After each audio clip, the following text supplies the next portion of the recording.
got two boats here in the shop that are fairly similar, at the same time very different. I've got our 1648 and I've got our 1760. 1760 being a foot longer and a foot wider.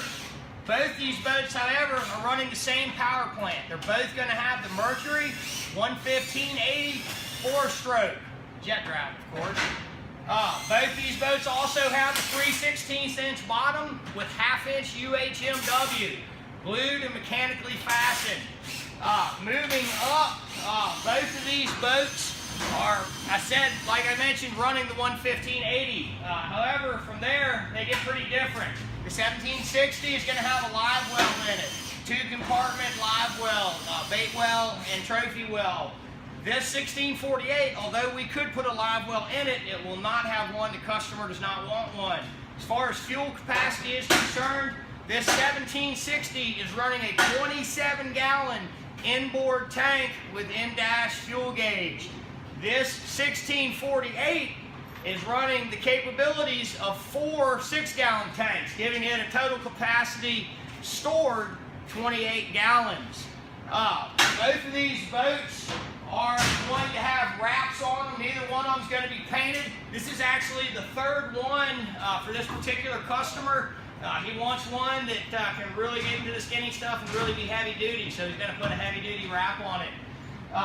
When you talk about these boats and how we build them, you can see Sean and Jeremy behind me lifting off these panels. All of our foam that goes down into these boats, with the exception of these side areas, is modular. The side areas we pour, so in the unlikely event you go skipping sideways through a rapid broadside one, if you pierce the aluminum, the hull is still not taking water. If you go to replace the plastic on these boats, all the decking and foam can be removed in one day, plastic put on in the next day, boat reassembled and ready for the water. Say to cover our bases 7 days, this boat can be back in service with a new paint job. One of the things that you guys have had a lot of questions about is our trim system on both these boats, both running the 115. Irregardless of which motor though, the 6040 to the 11580, the motor trims up. So when you trim the motor down, it goes down into what we call our acceptor plate, which is a sealed gasketed union between the foot and the acceptor plate. If you get debris in there, you can trim the motor up and clean the debris out. However, because it is a prime system, typically if you're in the gas, you just kill the motor. Change in pressure, that pressure dropping out will clear the debris out of the jet. So I think I've done a pretty good job of talking to you guys a little bit about these two boats. Oh, trolling motors. This one here is going to have a 36-volt trolling motor system, so 3 battery bank with a house battery in the back. It is going to have an onboard 110 charger. This boat's going to have a 24-volt Minn Kota. Both these boats are running Minn Kota iPilot. This one's going to have a 24-volt, so it's going to have 2 batteries up front, 1 battery in the back.